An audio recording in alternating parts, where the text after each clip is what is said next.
Okay, so magbibihis lang ako. Ito sa tibag tayo magbibihis. So inagahan natin because tayo po ay nagpunta sa ating pangalawang turok.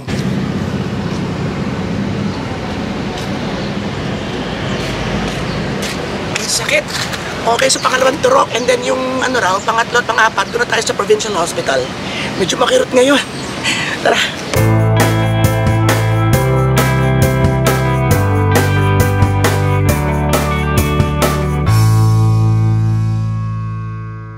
Yan. At so far so good. Medyo okay na yung ating sugat. Yan, medyo bahaw-bahaw na ng konti. Mukhang okay naman. Wala po tayong tinitake na kahit anumang gamot. Wala silang sinabi o binigay sa atin. I think pinaalalahan na lang tayo na in case natin medyo para makaramdam ng pananak, ng sakit, ng lagnat, or ganon, ay di saka tayo iinom ng, I think, paracetamol lang. Lalabas tayo ngayon.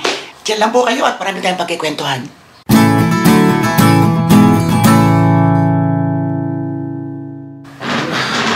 Naalala ko si Banap, 1 taon na po. 1 taon na simula nang tayo ay magkasakit. Simula Pebrero, nararamdaman na natin yung ating pananakit ng sikmura. And then, unti-unti ko na nakikita na parang ako'y naninilaw. And then, sumarga yung paninilaw at panghihina ko ng last week ng April. And sa mga matatagal na nating mga kasama, yan ang ating itsura noon. Sobrang grabe yung pinagdaanan natin. Milyon-milyon ang virus ng sakit sa atay sa atin, sa ating katawan. And then, bumaba yun ng 750 or something. Mga SGPT natin, bumaba lahat. Pero patuloy po ang ating gamot dahil tayo na may tinapat na hindi na mawawala ating sakit sa atay. Yan ay kasama na natin habang buhay. Mahal ang gamot pero kailangan nating tiisin kung gusto nating mabuhay pa ng matagal. Kung nakikita niyo aking mga ngiti, aking mga tawa, yun po ang aking natural. Masaya, makikig, mabilis, masalita, minsan tahimik, minsan masaya, minsan malungkot. Mabilis kumain, parang happy-go-lucky minsan. Parang wala nang iniintinding kung ano pa man, ng mga problema o suliranin. Pero yun po ay parang inilalabas na lang ng natural dahil yun na nga tayo, ang ating personality. Pero sa ating puso, sa ating isip, at sa ating nararamdaman ay nandun yung pag-aalala sa ating kalusugan. Pero syempre hanggat may gamot, laban, iba na kung wala na. Kaya kailangan nating tuloy lang sa buhay. Sa mga parteng ganito, naalala ko si Banak. Kasi siya talaga yung isa sa nag-alaga sa akin sa ospital kasama ni Timalen. Pinabantay niya ako doon. Doon siya natutulog minsan. And then nung ako yung operahan na, yung mismong paglalagay ng diaper siya pa. Pukul mo ha. Okay. Sasawin mo kayo? Baka makita. Tinanggal na ba yung aking dentures? Tapos, sugalin mo na ka? Wala makakita? May bayabas dito. Apa? Ay, okay din. Bata, huwag kang anak ka ha. Sinasabi ko sa iyo, huwag kang masyadong papunta sa sa galaan. At ang iyong kinabukasan. Ayos natin yan, ha? Ha? Ay, sweat.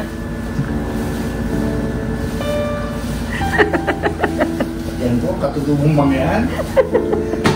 Kantain! Tama! So, sinusunod na po tayo ng at gagawin tayo sa operator.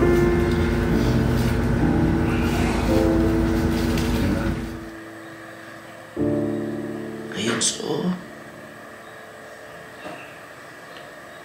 ang bilis. Yung inalagaan ka niya.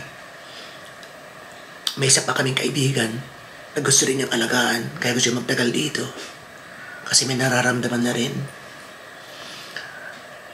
May mga dinalaw pa siyang may mga masakit na mga LGBT rin, ayon sa aking mga nasagap na balita. Tapos nauna pa siya. Nauna pa siyang mawala. Nauna siyang mawala. Ayun, so, kung nasaan ka man, Banak, maraming salamat.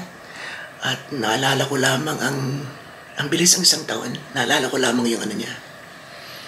And nagsama pa kami sa Diyos ko. Last year magkakasama kami sa mahal na araw. Ay. Okay. At tayo magiging emosyon na lang. Tara.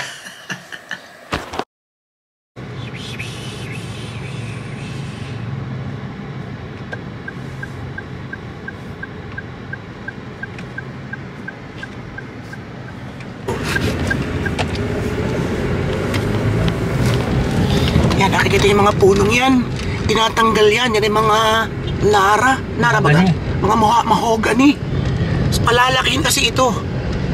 So road widening para dito nadadaan ng malalaking bus. So magmumukhang city na rin ito. Nakakalungkot kasi ang gaganda ng puno. Pero ganoon yata talaga, may mga bagay na kailangan sakripisyo kapalit ng kaunlaran. Wala na yung ating binibilan na sinulbot. Ayun, doon na sila lumipat. Oo, doon na sila lumipat. Dati dito sila nakapwesto dyan. Sorry, wala nga na tayo mapaparadahan. Ayun sila, ayun. Ayun. Papabila ko na sinulbot bago kami pumunta rin sa may beach. Ayan na. Meron. Ay, ikaw, ano kung sa iyo? Ha? Ano sa iyo? Turon. Turon? Ano, nandito na turon mo? Ayun, okay. Okay.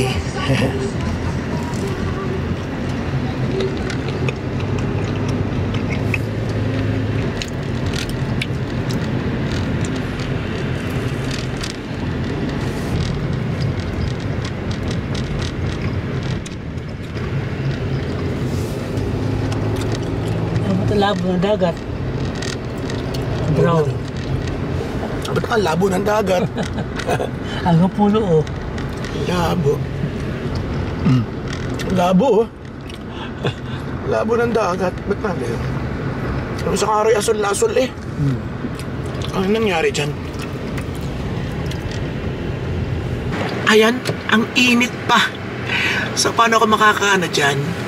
Makakapagkwentuhan sa inyo kasi pala kong doon sa may seawall doon ako uupo ay sobrang init pa. Grabe.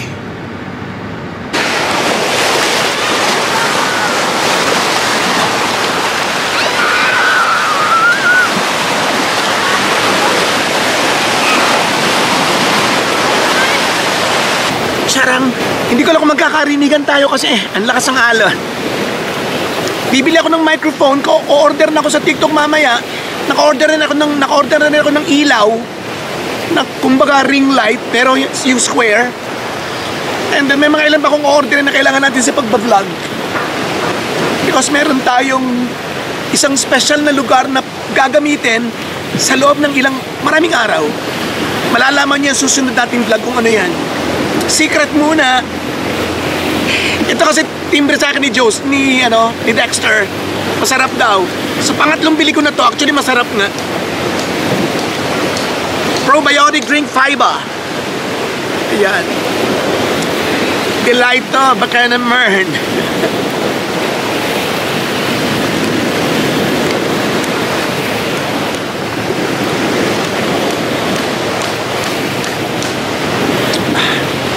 Sarap.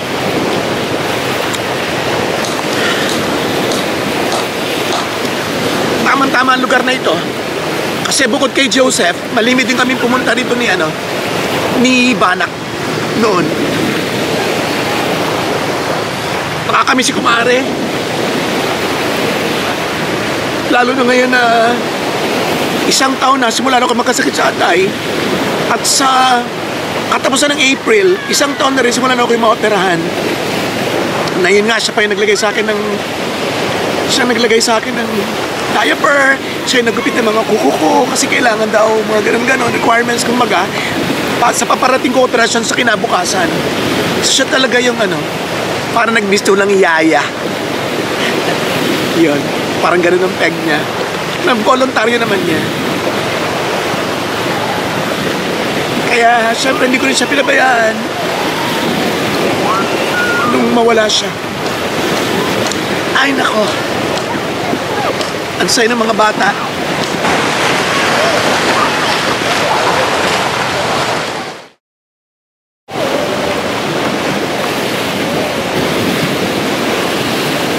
Ito rin yung dagat na malimit kong puntahan. At ito yung unang-unang seaside na pinuntahan ko nung ako ay lumabas ng ospital. At nagpapagaling sa sakit ng atay. Preparasyon para sa aking operasyon sa gallbladder. Inopera po tayo sa gallbladder, tinanggal yung ating gallstone, tinanggal na rin yung ating abdo, pagkatapos ang atay. So talagang, hindi lang kalahating milyon na nagastos ko, talagang ubos ang aking, halos na ubos ang aking pinapaguran. Halos ubos ang aking naipundar. Ayoko na magbigay ng detalye muna, pero yun na yun. Pero aanin ba naman natin ang kung ano-ano pa, kung buhay na nakataya. Ano man ang sabihin ng iba, pagkatapos ang muntik na akong mawala sa mundo, eto, buhay tayo. Yun ang pinaka-importante. Humihinga pa rin tayo, lumalaban pa rin tayo, andito pa rin tayo. Hindi kayang bayarin yun ng kahit ano pa mang pera, o kahit ano pa mang property na meron ka. And, of course, masasalamat sa ating Panginoon. Thank you, Lord. Thank you, Lord. Thank you, Lord.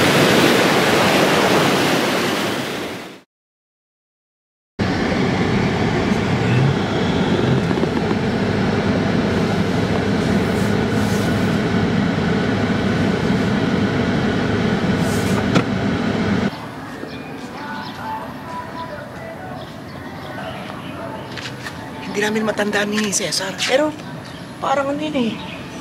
Parang dito eh. Tumakas pa tayo? Ako doon nga. Ay, nagpunta na kami doon. Wala naman kami makita. Tara nga natin ang isang dito. Pero parang di naman tayo lumipan nga sa taas yan. Oh. Hindi ba tayo umakyat? Di ba tayo makyat? Hindi.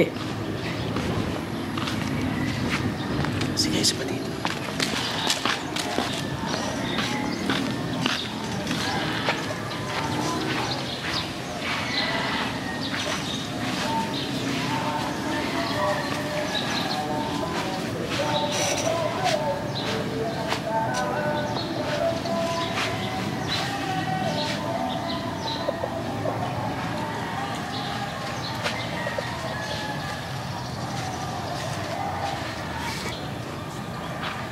Ito na tayo nang galing kanina eh.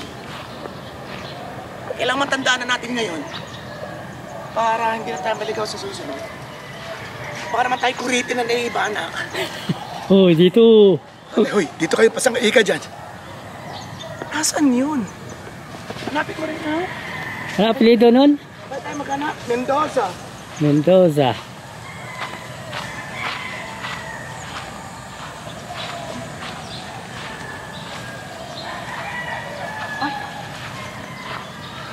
Ay, kita mo na. Ayan o. Ayan, so meron na pala siyang ano. Tignan mo. So meron na siyang lapida. Ayan. Kaya hindi natin masyadong nakita. Ay, yun na nga, nagbago na siya.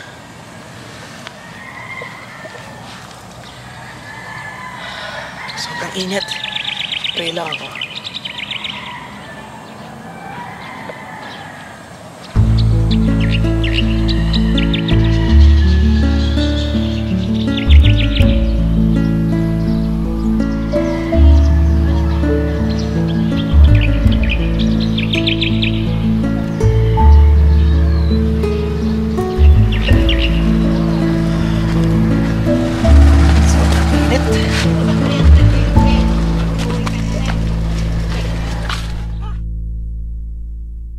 Ay nako, dito maganda-ganda at presko-presko.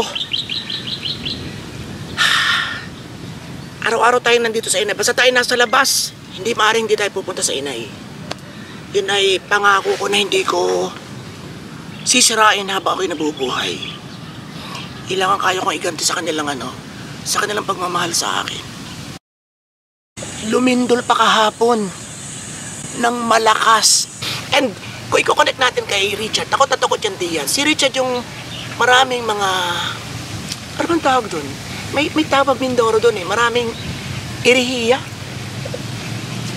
Na ayan, dyan ako lilindol yan. Ayan, may nangyaring ganito, ganyan. Ako, tumangyo, gano'n, nag-ano. May nakita siyang gano'n. Ako lilindol yan. May nakita niyang gano'n. Ako baka madyunahan. Diyos ko, ganyan daw.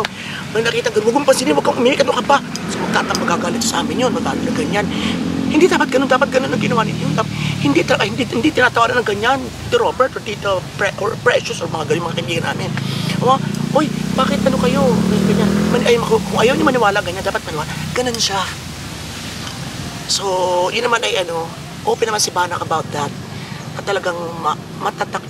Ang takot niya kasi iba matakapang siya sa ibang bagay. Pero pagdating sa mga ganyang mga pamahiin, mga simbolo ng pagkawala, simbolo ng lumindol nga yata. Lumindol ba? Lumindol ba? Ayun. Sa mga simbolo ng kung ano.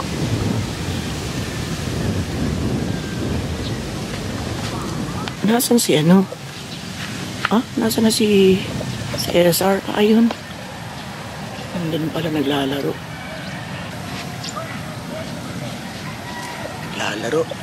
Yun. Marami sa mga gano'n, mga requisitos. May salita sa amin tawag sa gano'n. Sa inyo ba? Ano bang tawag sa gano'n? Yung madali siyang naniniwala siya sa mga gano'ng mga espiritu. Ganun ka-easy. I mean,